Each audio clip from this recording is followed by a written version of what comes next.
everyone. So yeah, obviously the major thing to talk about is with this chapter is the offer Luffy and Kaku makes to team up, leading to the derpiest facial reactions I've ever seen from Luffy and Zoro. Yes, I mean that. I think Zoro's reaction in this chapter is in its own right even more hilarious than the one he had in Wano when reacting to Luffy's imprisonment. But hilarity reactions aside, I do like how this simple act of requesting a temporary alliance does show like the continued growth with Lucci, and I guess Kaku to a lesser degree, like without needing to be told the situation at hand, they pretty much knew the score. They knew they were sent here on a suicide mission from the jump, and they knew and the thing is that they pretty much know already they're expendable. But unlike when they were a part of CP9, they've also learned the value of their own life, of their own self-worth.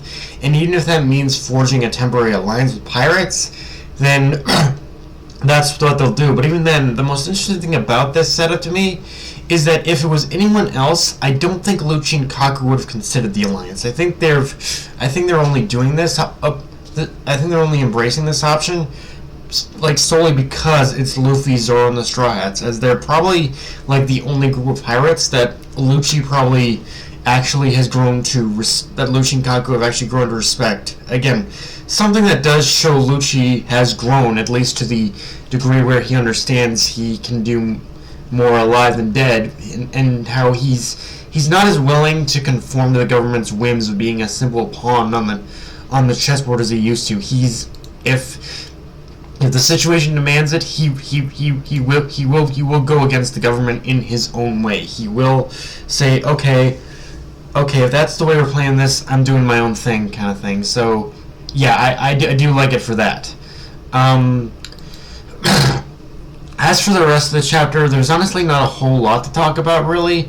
Just further setting the stage for the Straw Hats' escape, although a couple other things did catch my eye. For one, even though it's played for comedic effect, I do imagine the whole thing with Nami pilfering Vegapunk's jewel vault is going to come back into play in some form or another. Like, it's happened with Skype when they got their first batch of treasure, and it's likely to happen here too. Like Nami getting a hold of those jewels, I think it's going to play a part in some way or another into the overall story, the overall overarching story going forward. Whether that's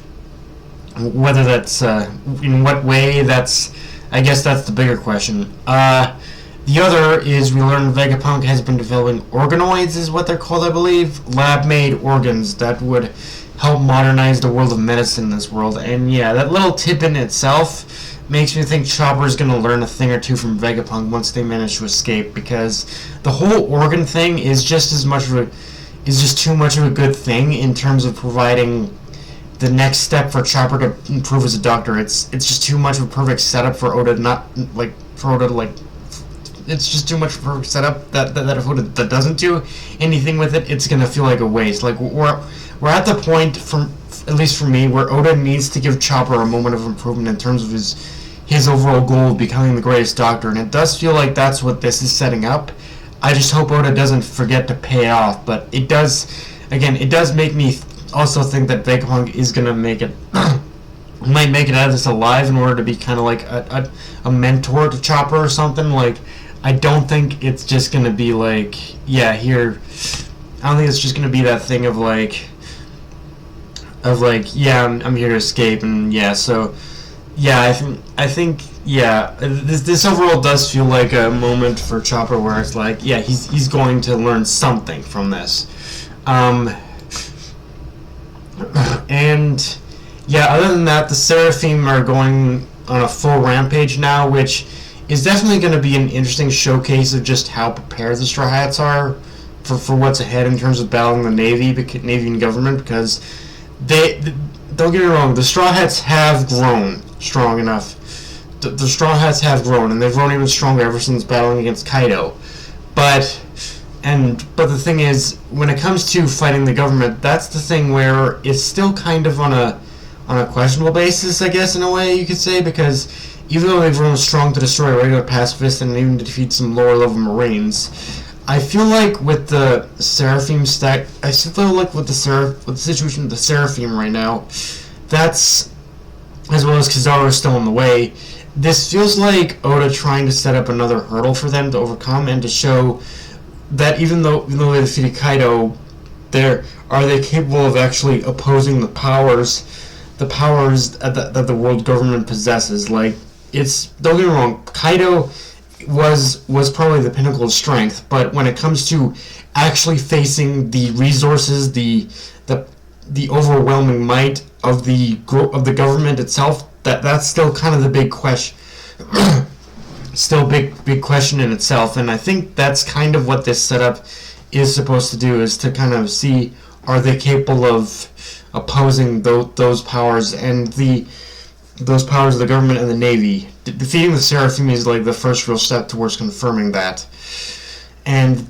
But of course, then after that, if the Straw Hats are really capable of taking on the upper echelon of the Marines. Now, obviously the question here is, does that mean we might actually see a fight with Kizaru? And that's where I'm still kind of on the maybe train, but I still don't think it's 100% guaranteed either, unless Oda writes the whole scenario as a do-or-die escape thing, where Sanji has to hold Kizaru off, which, granted, at the rate things are going with the escape itself, I wouldn't be surprised if we do face that scenario.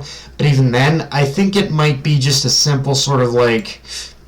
But even then, I don't think it's going to be like a huge battle. I think it's just going to be like Sanji, like from trying to hold Kizaru off, in order to give the others the time to escape, and then he'll probably try to escape himself. Like, that's probably how I'm viewing it right now. I don't know, but again, it's with the whole Kizaru thing, it's still kind of a wait and see, up in the air as to whether or not it's actually going to happen. But I'm not writing it off either. But yeah, guys, that's pretty much all I got for this review. If you enjoyed the video, like, comment, subscribe from my Twitter, Analyst Crunchyroll.